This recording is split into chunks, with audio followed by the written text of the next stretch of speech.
Well, happy Canada Day, everyone. It's our birthday today. It is. How old is Canada today, Nick? 151. You got it. 151. I know this because last year we were 150 and I bought some right. 150 stuff last year. I guess that wasn't a hard question. Yeah, and I was talking to my friend down in the U.S. this morning, and she said, "Oh, it's your 200th birthday," and I said, "No, it's 151." Maybe she was talking about you. That's right. Maybe, exactly. I feel that way. After yesterday, I feel like that. Oh my God! Yesterday, what a great day of racing at Woodbine. Yesterday, I thought the Queen's Plate was a great race.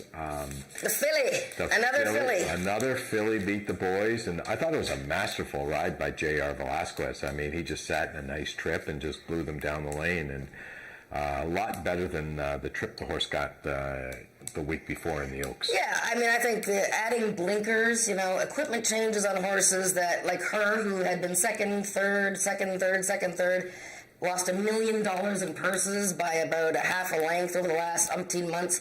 Right. You know what? I think they had something to do. She just, she was focused and she was gone, and she loved the distance. Mark Cassie, her trainer, said she loved the distance. So, yeah, it was a great day.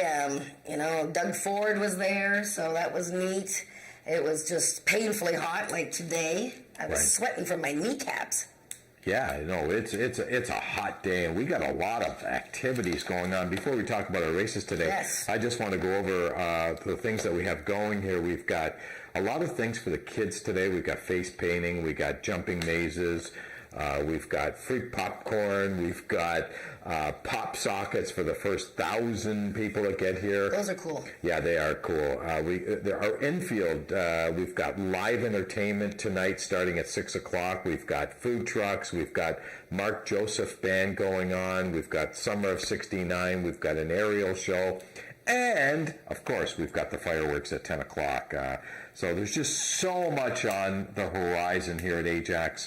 We've done this for several years now, and the staff here has been working really hard, and they're going to bring you a good show today. I guarantee you that.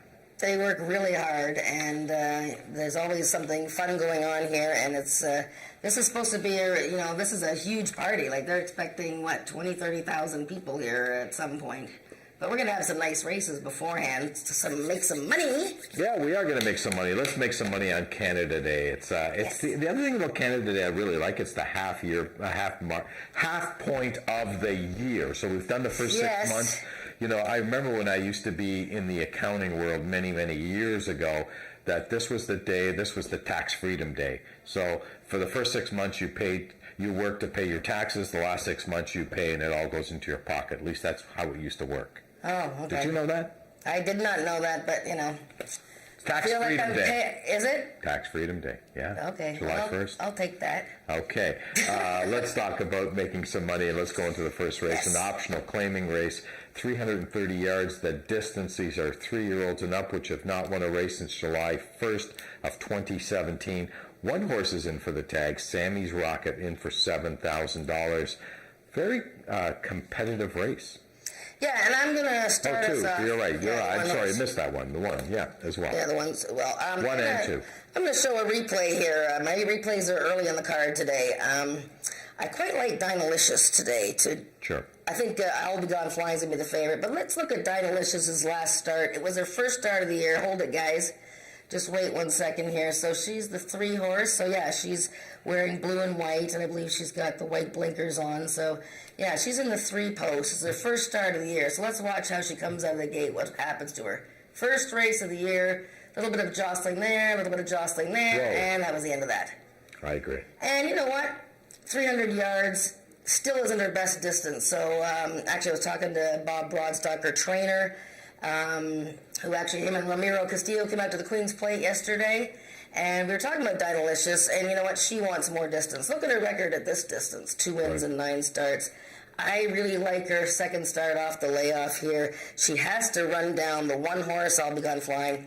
But that is my first pick today, Dynalicious. Oh, there you go. And there's a lot of horses in here that haven't won a race since Moby Dick's been a minnow. So, other than Sammy's Rocket, there hasn't been a horse that's won in the last 2 years. So, not an overly tough race. Race number 2 is a speed index race, 80 and under the speed index number. We do have one scratch in here, and that was unfortunately my pick to the race. The 4-horse If Wishes Were Fishes has been scratched.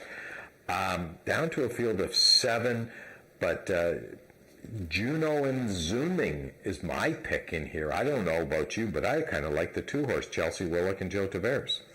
Yeah, I guess since I picked If Wishes Were Fishes for second, so I would probably pick Juno I'm Zooming for second or third. But yeah, she's a logical contender in here, finishing second to the pretty good horse later Tater in the allowance race. I have another replay to show you because I like Fast Prize Gal number 6, Tony Phillips for Bryn Robertson. This is a horse that was racing in a speed index race last time against a classy old mare. Last 2 races, actually, before we start here. So now we'll look at her. Let's see the 5 post. 1, 2, 3. Okay, so 5. She is a chestnut filly with blue and white and silver. Look at the hard bump she gets coming out of the start here. Okay, guys, you could run it. I feel like Don Cherry. Boom! And Tony Phillips almost falls off the side. This is a long striding filly.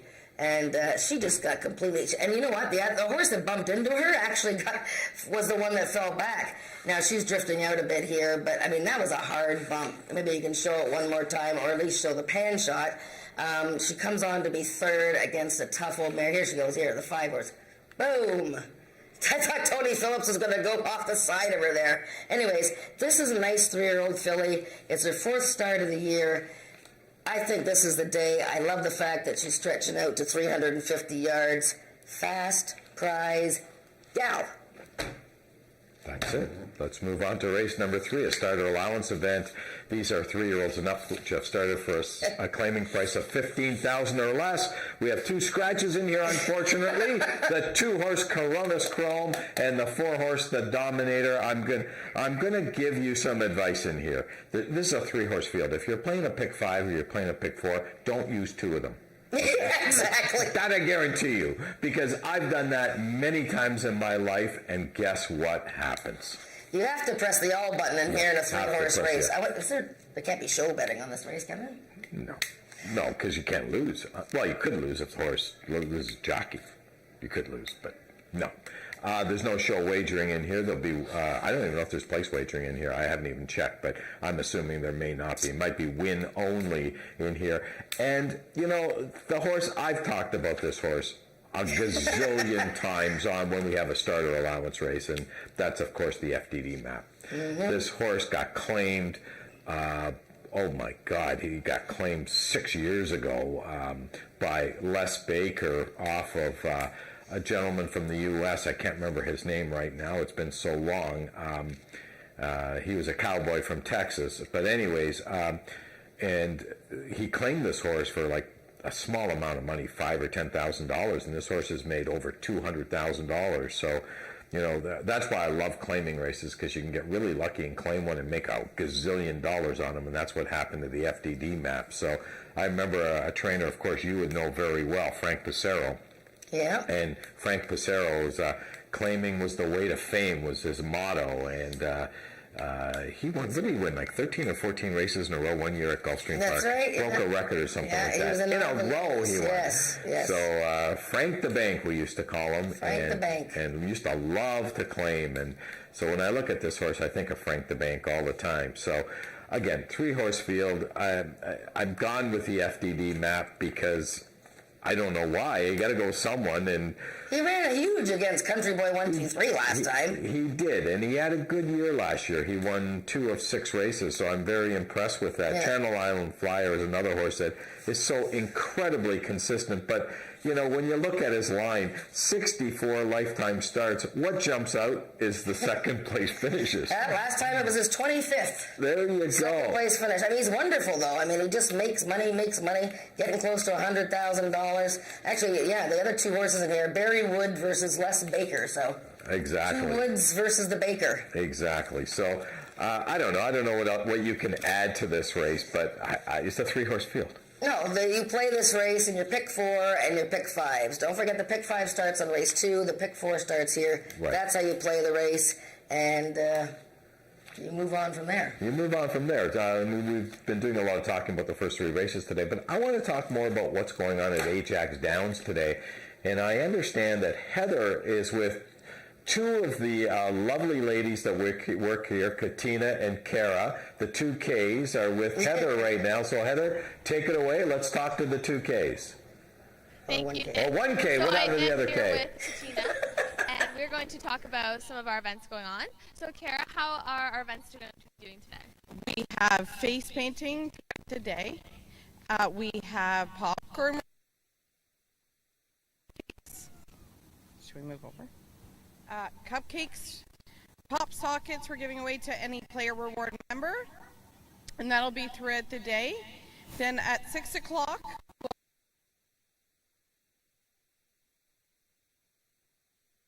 We're back.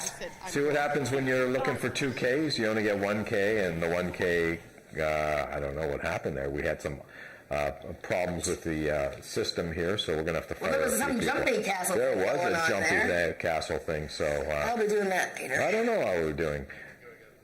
Yeah, let's do it again. Let's try it. Do you want to try it again? Yeah, let's try it again. All right, so hopefully everyone can hear us a bit better now. I am here with Kara, and let's try again talking about the events that we have going on today. so during the day, we have a jumping castle, we have face painting, cupcakes, and we're giving away 1,000 free pop sockets to any player reward member. And then at 6 o'clock, the field will open. We'll have live entertainment. We'll have food trucks, jumping castles, game asylum, lots of kids' activities.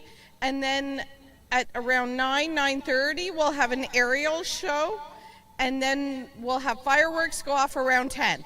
All right, so it seems like we have a ton of stuff going on today. We hope to see everyone coming out of the racing. Don't forget we do have the jumping cast at the end of the grandstand. And hopefully we'll see everyone tonight as well for all of our events. Anyways, great job. Well, that's what's going on today, so... But That's pretty good. That's a lot. Let's move on to the 4th race. The Gridiron Gallop, 110 yards, 6.8 seconds approximately is going to take to run this race. And we do have a scratch in here. The 4-horse, One Dash and Rose, has been scratched, which leaves me with Kona Corona, 2 for 2 this year. How do you bet against this one? Well, I didn't pick them, and I picked them in the other 2 races. So this is for horses that have never won a race at 110 yards. So we've seen these. So it's a very difficult to try and gauge. Now, some of them have tried the distance. Kona Corona, I watched him a few times. You know, I picked him in both races. Look, and I wouldn't be surprised if he won, but he is just a smidgen. When he comes out of the gate, he needs a couple of strides. I don't know if he's going to break as sharp as Ms. Dash and Corona. I mean, I think it's between the Coronas.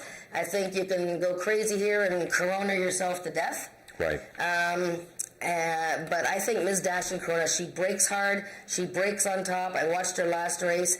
The race before that, she actually she outbroke Kona Corona last time.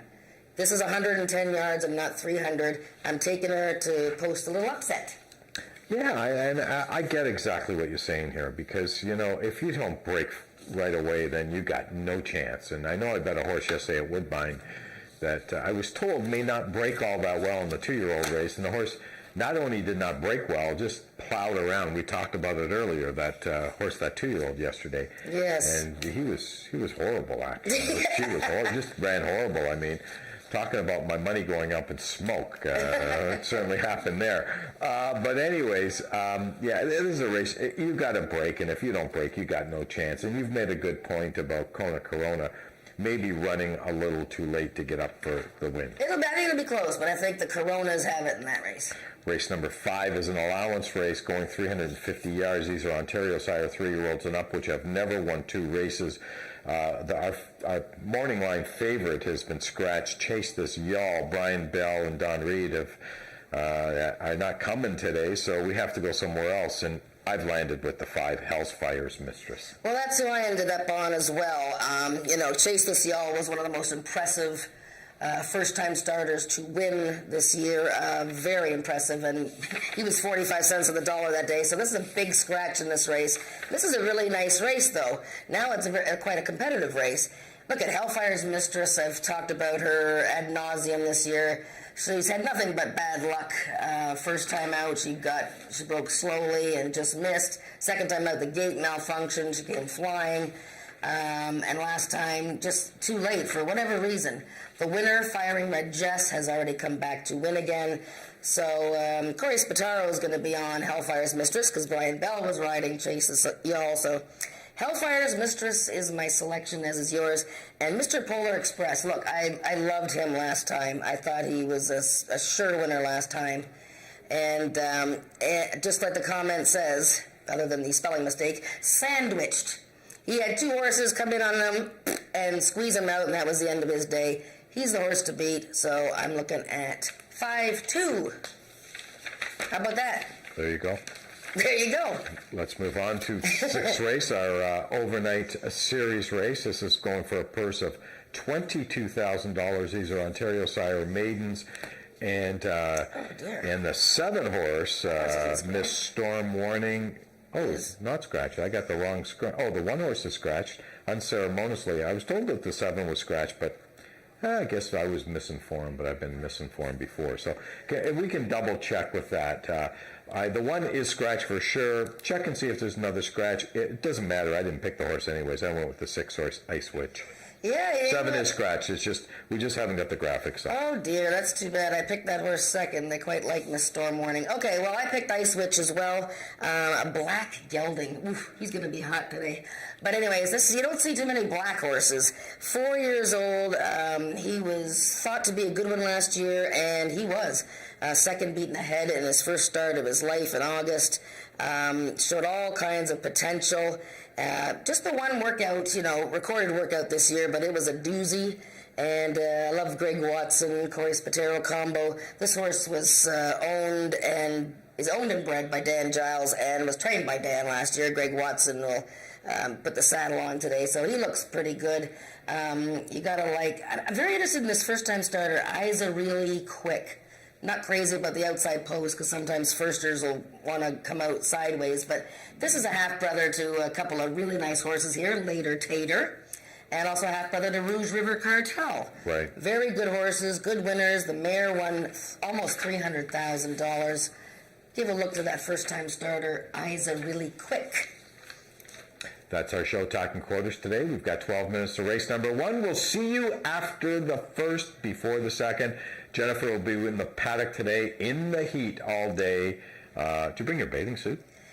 Maybe. Okay. Stick around. You might want to wait.